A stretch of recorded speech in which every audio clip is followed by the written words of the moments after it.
Doctor Anis, মানুষকে ক্ষমা করতে শিখুন, অনেক শান্তি পাবেন। দেখছেন না, ক্ষমার অভাবে জগৎ সংসারে দিন দিন অশান্তি বেড়েই চলেছে। মানুষ কথায় কথায় হিংস্র হয়ে উঠছে।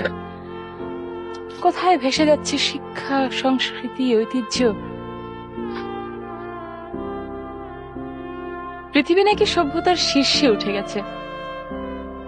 এই যদি হবে, তাহলে কোথায় গেল পৃথিবীর বাসিন্দাদের সুখ, কোথায় গেল শান্তি? পত্রিকার পাতা খুললেই বুকটা ধক করে ওঠে। জ্বলছে প্রাসাদ, পালাচ্ছে মানুষ প্রাণের ভয়ে, আকাশের এক প্রান্ত থেকে আরেক প্রান্তে ছুটে যাচ্ছে মারণাস্ত্র। বাবার হাতে খুন হচ্ছে সন্তান, সন্তানের ঘাট ধাক্কা খেয়ে রাস্তায় ছিটকে পড়ছে বাবা মা। স্বামী স্ত্রীকে অবিশ্বাস করছে, ভেঙে যাচ্ছে ঘর সংসার। বলতে পারেন ডক্টর আনিস, এসবের শেষ কোথায়?